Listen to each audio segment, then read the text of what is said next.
Sveiki draugai, su jumis Haroldas, 9 techninės analizės pamoka. Šiandieną toliau kalbame apie marketo judesius ir konkrečiai šiandieną giliau pakalbėsime apie trendo charakteristikas. Tai kai kalbant apie trendus, reikia pirmą suprasti du labai svarbius terminus, tai yra impulsas ir korekcija. Ir impulsas nebūtinai reiškia į viršų. Impulsas tai reiškia, kaip kaina juda, tai yra stiprus impulsas į viršų arba į apačią, ne? Ir korekcija tai va tas negilus shallow pullbackas gali būti downtrendo atveju, tai yra neaukštas bounce'as, tai va čia yra korekcija, čia yra impulsas. Ir realiai žinodami šitos du dalykus ir juos suprasdami, labai nesunku suprasti, ar marketas dabar yra trende ar range. Vat būtent iš to, kaip juda, ne? Tai trendo charakteristikos stiprus impulsas į viršų arba į apačią, nesvarbu, nes galim turėti tiek uptrendą, tiek downtrendą, bet vat tas esminis dalykas, kad turi būti stiprus impulsive move'as, judesys, ne? Tarkim į viršų. Ir tada ateinanti korekcija, jinai turi būti labai negili ir tokia vos krentanti žemyną, ne? Jeigu mes turėjom stiprų impulsą, kuris čia kiaurai praėjo visą šitą zoną, tai correctionas jis labai silpnai ir vos pajuda žemyn ir tada vėl turime stiprų impulsą. Vėl turime lėtą korekciją, vėl impulsą. Tai lygiai taip pat ir į apačią, ne? Mes turime stiprų impulsą žemyn, tada silpną neaukštą bounce'ą, tai šita vieta irgi lygiai taip pat korekcija vadinasi kaip ir čia, tai neturi nieko bendro su trendo kryptim, tai vat būtent tai apibūdina kaip juda pats trendas. Tai vėlgi stiprus impulsas į apačią, tada labai neaukštas ir toks vos pajudantis correctionas, lėtas, neaukštas, silpnas correctionas, bounce'as šiuo atveju, ne?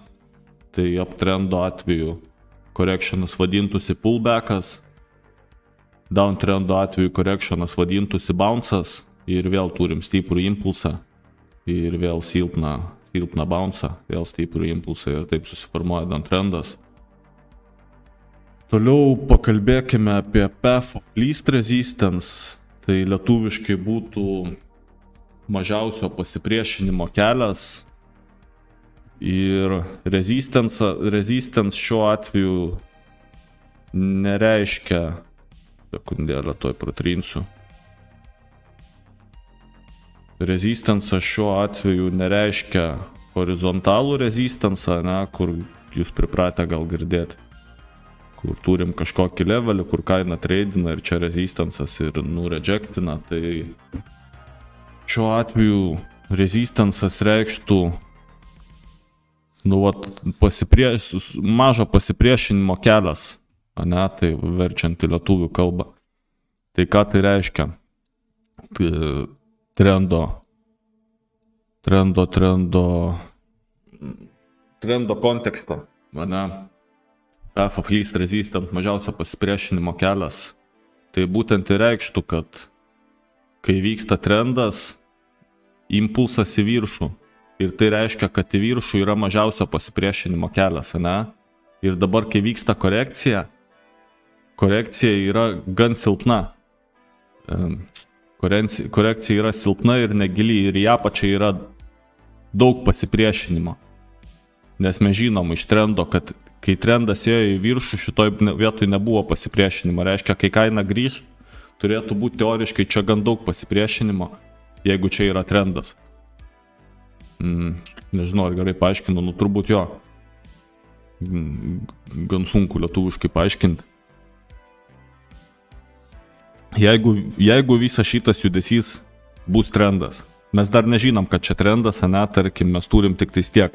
Mes turėjom čia kažkokį range'ą, turėjom pirmą impulsą, bet čia vis dar gali būti fake'autas ir gali grįžti ir subirėti atgal. Bet jeigu mes tikimės trendo, ne, tai kadangi šitoj vietoj buvo stiprus impulsas į viršų, tai mums parodė, kad šitoj vietoj yra mažo pasipriešinimo kelias būtent į viršų. Reiškia, kai bus pullbackas, mes tikimės, kad čia bus daug pasipriešinimo kainai krentant į apačią. Ir vėl mažo pasipriešinimo kelias yra į viršų, tai mes tikimės stipraus impulso į viršų ir vėl tikimės, kad kadangi čia buvo stiprus impulsas, mums parodė, kad čia kaina judant į viršų nėra pasipriešinimo, mes tikimės, kad kai krys atgal, bus pasipriešinimas, nes tai yra uptrendas. Kažkaip taip, jo. Taip, tai parodysiu ant schematikos dar kartą, pakalbėkim. Uptrendas, turim uptrendą, turim downtrendą ir turim range'ą. Apie range'ą dabar nekalbėsim. Apie range'ą pakalbėsim kitoj pamokoje, žiūrim į uptrendą ir downtrendą, tai vėlgi, ką ir minėjau, impulsas, path of least resistance, mažiausio pasipriešinimo kelias į viršų, stiprus impulsas į viršų ir tada, kai leidžiasi į apačią, jau suranda pasipriešinimo, ne, tai žinome ir tikimės, kad greičiausiai uptrendas tęsis ir vėl turime stiprų impulsą, be jokio pasipriešinimo, vėl leidžiasi su pasipriešinimu, tai vėlgi galim tikėtis tolimesnio uptrendo ir atvirkščiai turime impulsą į apačią, mažiausio pasipriešinimo kelias į apačią, taip yra mums parodomas, tada bounce'as sutinka pasipriešinimą, rezistansą, ne, negali aukštai pakilti, vėl stiprus impulsas be jokio pasipriešinimo į apačią, vėl bounce'as su pasipriešinimu ir taip formuojasi downtrendas. Taip pat svarbu nepamiršti pagrindinę realiai uptrendo, downtrendo charakteristiką, tai uptrendo aukštesni lows ir highs, ne, tai turime low, turime higher, turime low, turime high, turime higher low, higher high, higher low, higher high, higher low, higher high, tai realiai nėra didelio skirtumo, kaip atrodo visą šitą structure, tol kol yra impulsai ir tol kol chartas daro higher highs, higher lows, tai yra uptrendas ir šiuo atveju gan helpful, naudinga būtų brėžtis channelius, ne, daug kas tai daro ir tai realiai labai palengvina suprasti trendo kryptį. Jeigu mes treidinam channelių į viršų, tai reiškia darom aukštesnius highs ir aukštesnius lows. Tai uptrendas viskas lygiai taip pat tik atvirkščiai.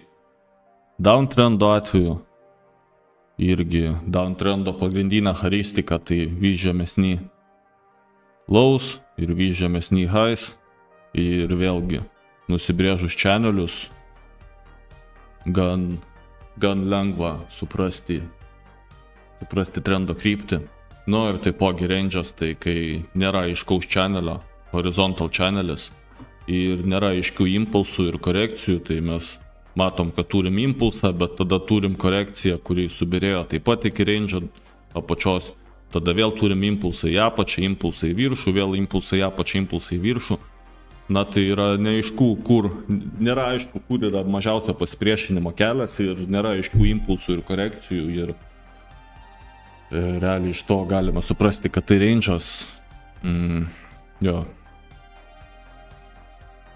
Taip, tai pažiūrim, kaip visą tai atrodo ant live charto, tai jeigu jūs norit position tradinti, laikyti pozicijas ilgą laiką, tai nusipirko taške A, pardavė taške B, easy money. Kaip tai atrodo, tai matom, turim stiprų impulsą į viršų, be jokio realiai rezistanso, tai mums parodo, kad path of least resistance į viršų. Tada, kai vyksta korekcija randa suportą, tai yra korekcija silpna, nestipri, ne, čia vėl turime pušą ir tada vėl turime tokią silpną korekciją, ne, ir net negrįžo iki 5%, vėl stiprus impulsas į viršų, be jokio realiai rezistanso, tiesiog kiaurai praeina, vėl kažkokia tai korekcija, silpna, kuri niekur nekrenta, vėl pušas į viršų, tai realiai vėl tikimės kažkokios silpnos korekcijos ir kol tai nesikeičia, tol tikimės pušo į viršų. Taipogi, jeigu atsitiktų va taip ir mes matome, kad realiai tokį patį judesi, tokį patį judesi tik į kitą pusę, tai jau tada galime tikėtis downtrendo pradžios ir tada po tokio impulso jau tikimės corrective bounce į viršų silpno ir toliau path of least resistance impulso į apačią, corrective bounce impulso į apačią. Taip, tai čia jeigu norit position tradinti, ne, tai jums realiai viskas, kas vyksta čia, tol kol nėra stiprių impulsų į apačią, nesvarbu. Tai jeigu jūs dėl kažko nusipirko čia, užtaikėt, užtaiminot, ne, ir matot stiprus impulsas į apačią ir matot, kad nėra stiprių pullbackų, vėl stiprus impulsas į apačią, vėl nėra stiprių pullbackų, tai jūs nieko nedarot, jūs tiesiog laukiat impulso į apačią ir ant corrective bounce'o kažkur čia pasiemat profitą.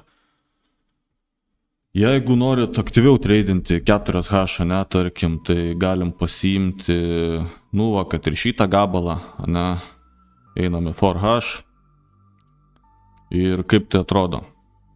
Matom, kad ant 4H čia jau turim savo ekosistemą, savo downtrendą atskirą, tai matom, kad mes turim impulsą į apačią, tada neaukštą silpną bounce'ą, vėl stiprus impulsas į apačią, vėl bounce'as, vėl stiprus impulsas į apačią, vėl silpnas bounce'as. Ir tada stiprus impulsas į viršų ir realiai jau šitoje vietoje galima buvo sakyti, kad šitas downtrendas baigėsi ir toliau judam pagal high time frame'o, nes vis tiek turim high time frame'ą daily bullish uptrendą, tai realiai galima buvo labai drąsiai čia šitą visą dalyką shortint ir realiai nustoti kažkur čia, kai jau matom, kad turim stiprų impulsą į viršų.